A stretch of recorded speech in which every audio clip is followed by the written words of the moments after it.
Bonjour à tous et à toutes, bienvenue dans ce nouvel épisode. Aujourd'hui, on va parler de ce qui se cache vraiment derrière le manque de confiance en soi. Alors attention, restez jusqu'au bout de cet épisode parce que c'est pour votre bien. Je sais que certaines choses que je vais vous dire vont venir un petit peu vous perturber, vous chatouiller, mais clairement, c'est pour vous permettre de sortir de ce mécanisme inconscient qui est d'aller chercher à l'extérieur des excuses pour ne pas voir la vérité en face. Et la vérité, c'est quoi ? C'est qu'on ne manque de rien. Et oui, je sais, grande nouvelle, mais on ne manque pas de confiance en nous. On a déjà tout à disposition. La seule chose qui pose problème dans le fait de croire que l'on manque de confiance en nous, c'est que l'on se refuse de vivre une vie ambitieuse, une vie de bonheur, une vie joyeuse. Alors peut-être que vous allez me dire, mais non, pas du tout Joy. Moi j'ai envie de vivre une vie joyeuse. J'ai envie de vivre une vie heureuse et même je me dédie à ça chaque jour. Je fais en sorte d'être dans la joie, la bonne humeur, etc. Est-ce que c'est vraiment le cas? Est-ce que vraiment vous cultivez un état d'esprit joyeux, heureux au quotidien? Ou est-ce que vous êtes plutôt dans une sorte de culture du malheur et de la souffrance? Je pourrais parier que vous êtes dans la seconde catégorie. Et c'est pas un mal, c'est même pas de votre faute. C'est aussi et surtout parce que c'est un fonctionnement collectif. Collectivement, on entretient cette culture de la douleur et du malheur. Et du coup, on rentre dans cette spirale infernale qui nous conduit à cette sensation de perte de confiance en nous. Et c'est bien ce que j'ai envie d'évoquer aujourd'hui, à savoir que nous avons la possibilité d'être soit dans cette culture du malheur, soit d'en sortir. Et c'est ce que je vais vous proposer, évidemment. Mais dans un premier temps, je vais vous expliquer comment ça se passe, en fait, cette culture du malheur, que l'on entretient peut-être parfois de façon subtile et inconsciente, parce qu'elle est tellement ancrée, on est tellement conditionné qu'on ne s'en rend même plus compte. Il n'y a qu'à écouter les informations. C'est tout à fait normal d'entendre que de la négativité en H24. Et pourtant, c'est pas comme ça que l'être humain est censé se comporter s'il a envie de vivre une vie heureuse. Et en fait, je crois qu'on doute de notre potentiel. On doute du fait qu'on mérite pleinement d'avoir une vie épanouie. Et du coup, comme on connaît le fait d'avoir une vie un peu moyenne, voire médiocre, on s'en contente.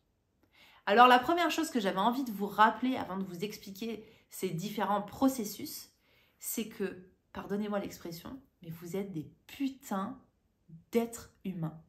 Vous êtes des personnes extraordinaires. Et il y a tellement de couches par-dessus que vous l'avez peut-être oublié. Que vous avez oublié que vous avez un potentiel incroyable et une infinité de possibilités pour pouvoir vivre la vie qui vous fait vraiment rêver et qui vous épanouit. Parce qu'en fait, dans ce conditionnement que l'on a tous et toutes à l'intérieur de nous, on en vient à douter de ça. On en vient à croire que finalement, c'est peut-être pas pour nous. Parce que on voit la vie en noir ou en blanc. Quand je vous parle d'une vie épanouissante, j'ai pas dit une vie sans aléas, une vie sans inconfort. Non, ça fait partie du deal. Et c'est ça aussi que j'ai envie que vous appréhendiez de façon différente aujourd'hui. C'est pas soit on voit la vie en noir, soit on voit la vie en cuicui les petits oiseaux. On peut voir la vie de façon juste. La vie, elle est, tout simplement. C'est nous qui y mettons une couleur. Et j'ai envie d'ajouter de la couleur dans votre spectre pour que vous puissiez tout simplement avoir des comportements plus adéquats avec ce que vous avez envie de vivre. Dans un premier temps, je vais donc vous parler de ces étapes qui vous conduisent à la perte de confiance en vous. Non pas au manque de confiance, mais à cette perte.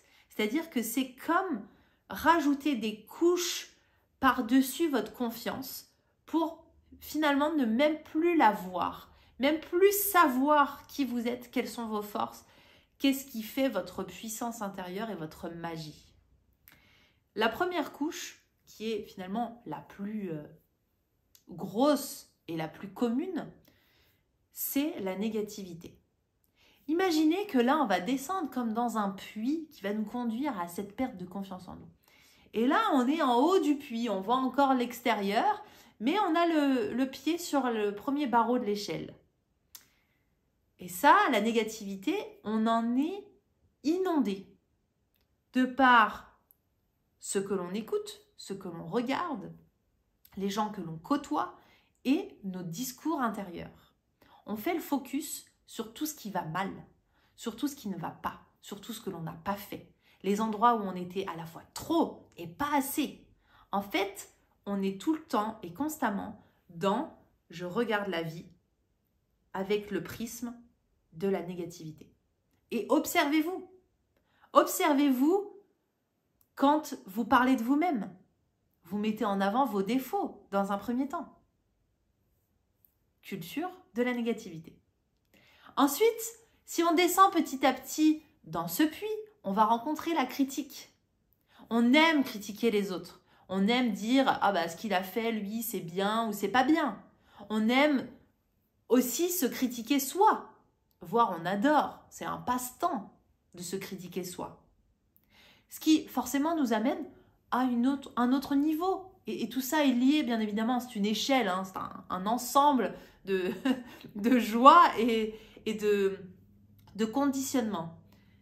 La comparaison, ça nous amène à nous comparer à des gens qui semblent avoir une vie bien meilleure que la nôtre, à nous comparer aussi à des gens qui semblent avoir une vie bien plus médiocre que la nôtre. Et du coup, on navigue entre les deux.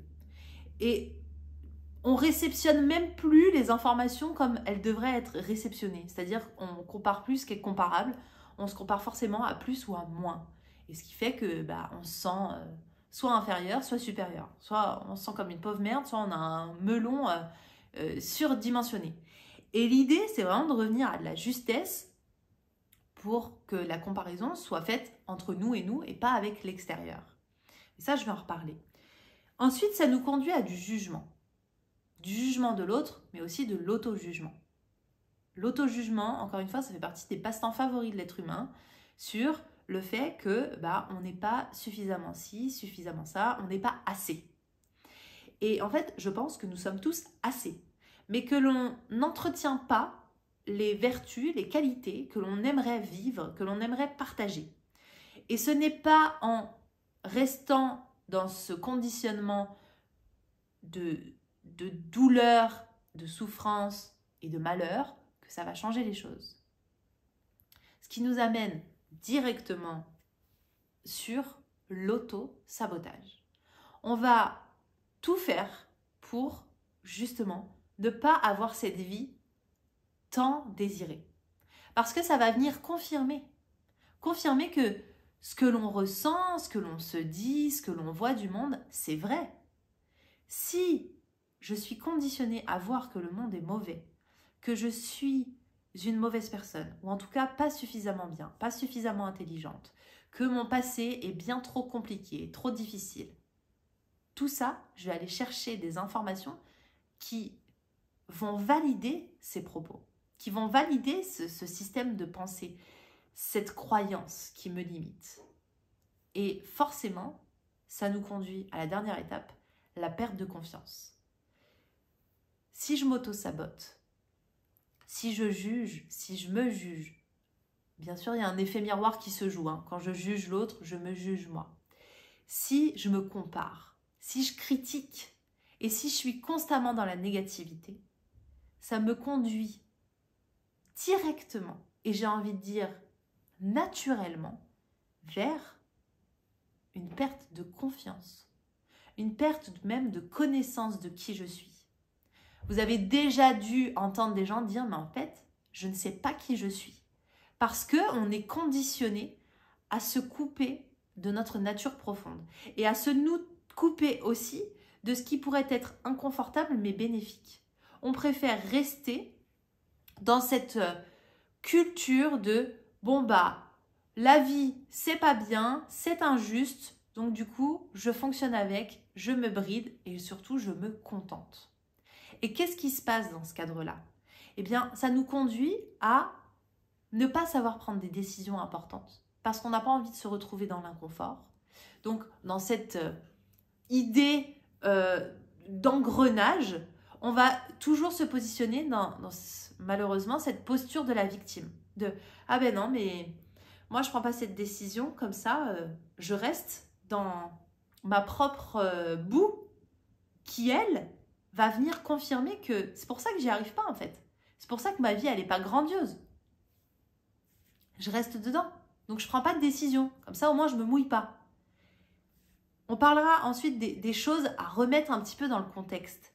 C'est-à-dire qu'à force de fonctionner avec ce mécanisme de la vie, c'est mauvais, la vie, c'est difficile, la vie, c'est dur, et bien du coup, on ne prend pas des décisions qui pourraient nous conduire à quelque chose de meilleur. On devient aussi incompétent face à l'incertitude. C'est-à-dire que l'incertitude est synonyme d'insécurité. Tout ce que l'on ne contrôle pas devient source de stress. Et ça, c'est typique de la personne qui cultive sa souffrance intérieure. Ça me fait un état de stress parce que je ne sais pas ce qui va arriver.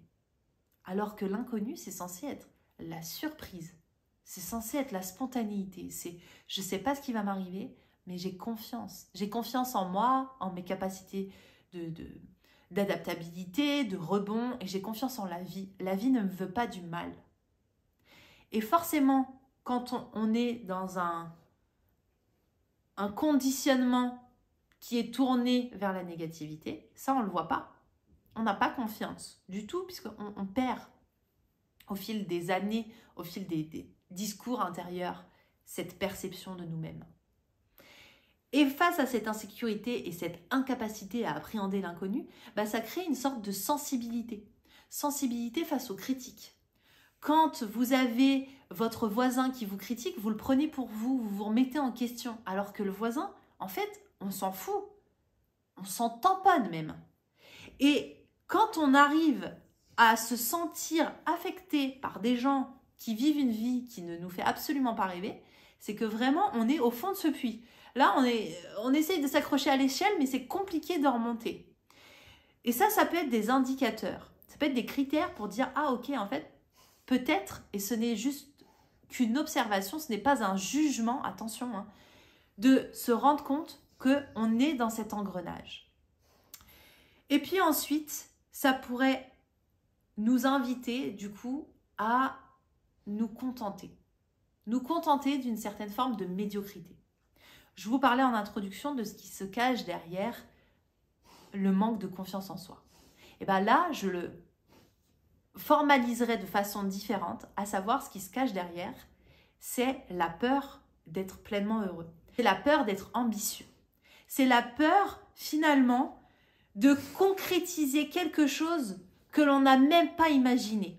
Parce qu'on est tellement conditionné qu'on préfère se contenter, se brider pour pouvoir correspondre à une certaine norme plutôt que de décider que ça, c'est plus pour nous. On sort de cette norme parce qu'elle est bien trop moyenne, voire bien trop médiocre pour ce à quoi on aspire.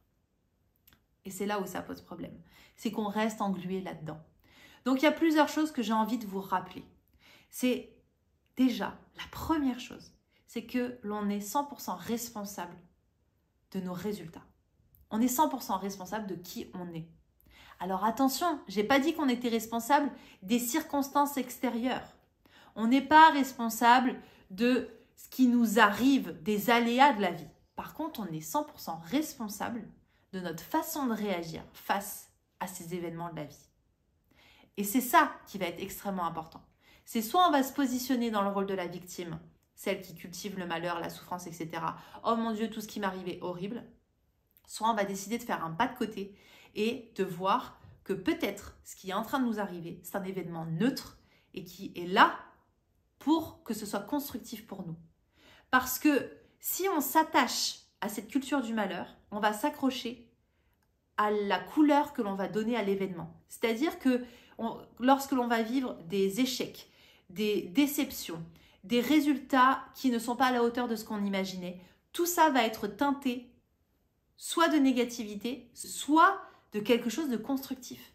Et c'est bien vers là que j'ai envie de vous amener. C'est-à-dire que si on décide là d'entendre cette réalité qui peut être douloureuse, je le conçois, c'est qu'on est 100% responsable de nos réactions et du coup de nos résultats.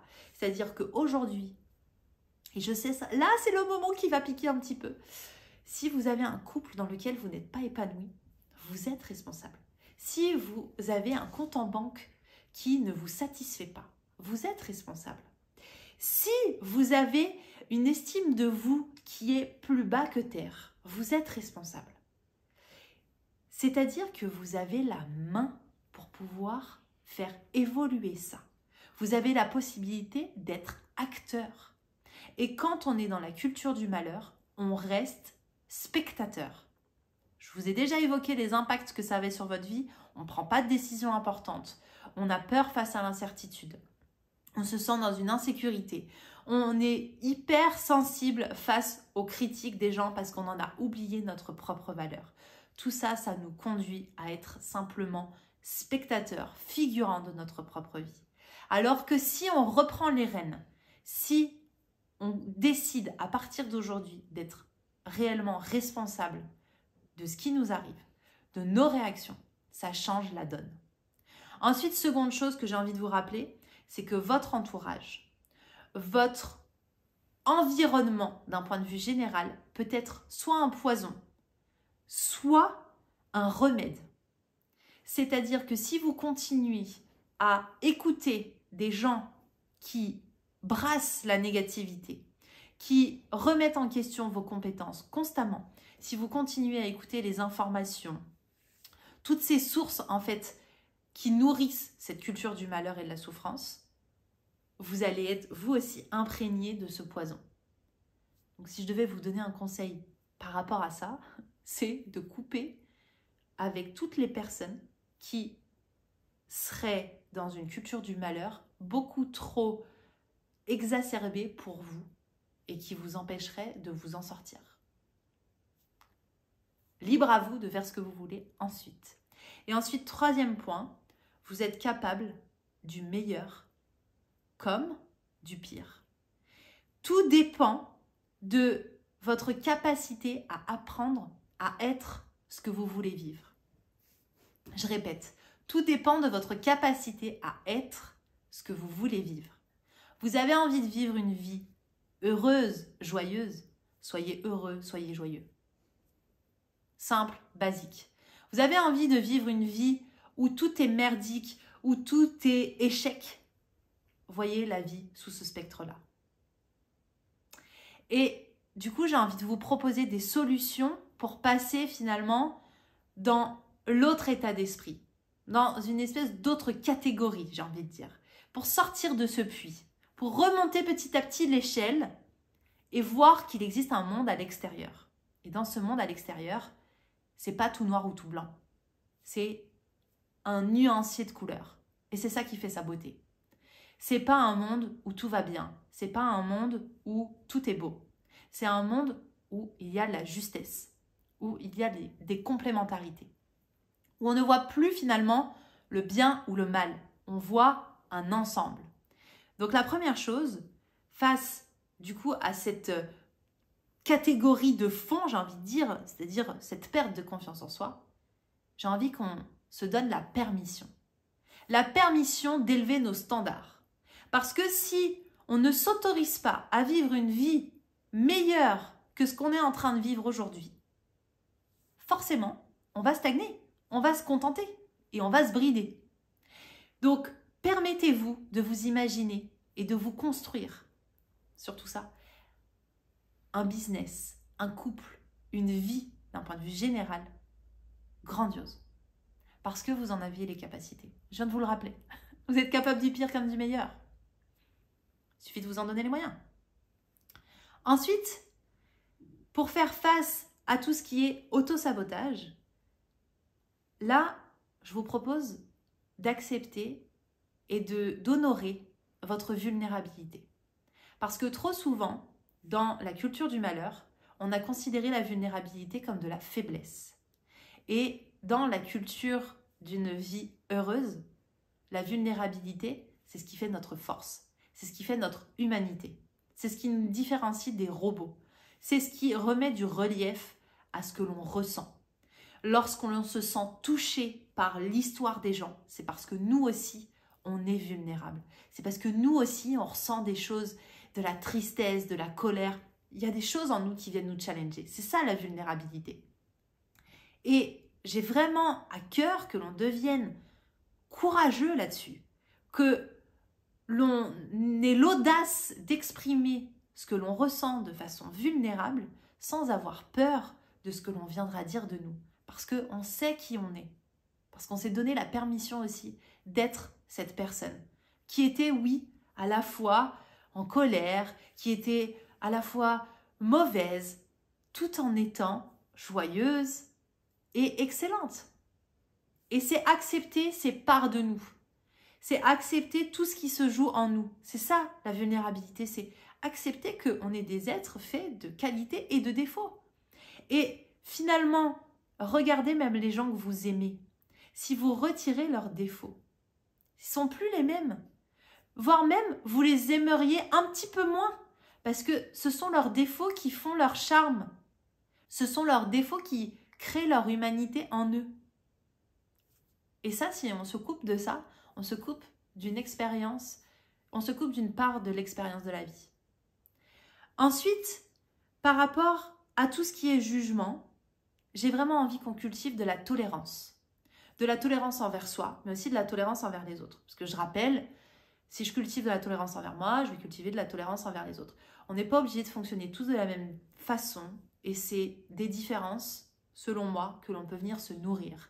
Et j'ai envie que l'on crée des espaces de rencontre dans la différence, des espaces de tolérance. Et qu'au lieu de juger les uns ou les autres, y compris soi, que l'on se permette d'être un exemple. C'est-à-dire que si j'ai envie d'être cette personne qui réussit dans sa vie, eh ben, je le deviens. Je ne cherche pas à juger les gens qui ne réussissent pas dans leur vie. Ça n'a aucun intérêt. Donc, je cultive la tolérance. Ensuite, je vais venir cultiver de la compassion par rapport à la comparaison que je peux faire.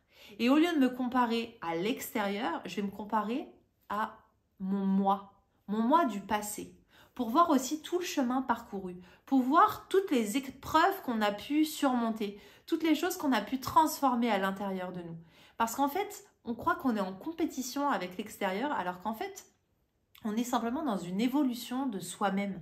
Et cette comparaison, elle n'a lieu que si elle nous permet d'évoluer.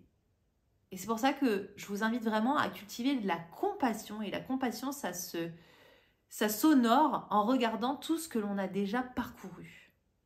Ce qui va nous conduire évidemment à une sorte de discernement. Discernement face aux critiques. Il y a des critiques qui ne viendront même plus nous toucher parce que, en fait, elles ne servent à rien. Parce qu'elles ne viennent pas nourrir notre besoin, encore une fois, de compassion, de positivité, de tolérance, de vulnérabilité. C'est-à-dire que entendre les critiques de quelqu'un qui ne sait pas faire votre métier, ça n'a aucun intérêt. Donc on va faire preuve de discernement et on va finalement prendre ce qui nous sert et laisser ce qui ne nous sert plus. On va développer notre libre arbitre et on va tellement avoir d'assurance parce qu'on a cultivé tout ce que je viens de nommer auparavant, que les critiques feront comme un rebond sur nous et on prendra celles qui sont constructives, celles qui nous amènent un feedback qui nous permet d'évoluer. Ce qui va nous conduire tout droit à de la gratitude.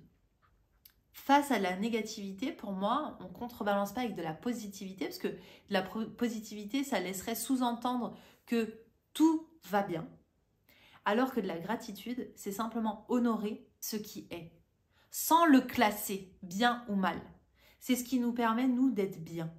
La gratitude, c'est simplement de mettre un regard sur de la justesse. Et c'est vraiment ce que je voulais vous transmettre à travers cet épisode, c'est que l'on peut passer dans le conditionnement de la justesse. non pas de tout est beau, tout va bien, mais plutôt je prends en compte l'ensemble de la réalité et je compose avec.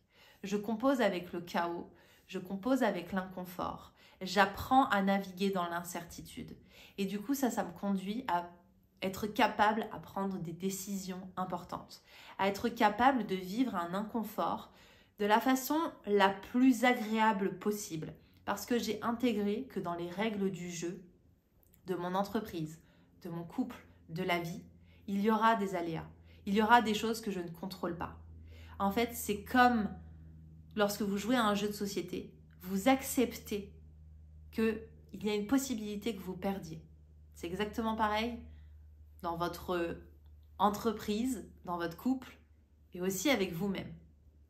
Acceptez qu'il y a une possibilité d'échec. Il y a une possibilité de perdre. Et nous avons le pouvoir d'être acteurs de ça, de se redonner la responsabilité pour que ça devienne constructif et que ça devienne agréable. Donc pour conclure cet épisode, je voudrais vous rappeler que vous pouvez cultiver et rester dans ce conditionnement où on met l'accent sur la souffrance, la douleur, où on reste finalement dans cette posture de victime, où on pense manquer de confiance en soi, où on va chercher toutes les excuses à l'extérieur pour valider notre comportement, valider une sorte de médiocrité, ou bien on choisit de remonter la pente et de se donner la permission d'être ambitieux, d'avoir une vie à la hauteur de ce que l'on a envie d'expérimenter, d'être cette personne aussi exceptionnelle que l'on est au départ et que l'on avait oublié. Si cet épisode vous a plu, n'hésitez pas à le partager à quelqu'un qui a besoin d'entendre ces mots. N'hésitez pas non plus à faire le quiz pour savoir à quel endroit vous êtes en ce moment dans votre vie, que ce soit d'un point de vue entrepreneurial, mais aussi d'un point de vue général. Je vous remets le lien dans la description. Et puis surtout, restez bien connectés parce que je suis en train de vous préparer quelque chose qui va justement venir nourrir cette culture de la joie de vivre et du bonheur dans nos vies. Et ouais, parce que, encore une fois, si on a envie d'être acteur, eh ben on va mettre la main à la pâte. Et c'est ce que je vais vous proposer d'ici quelques jours. Restez bien connectés. Je vous donne rendez-vous la semaine prochaine. Je vous embrasse.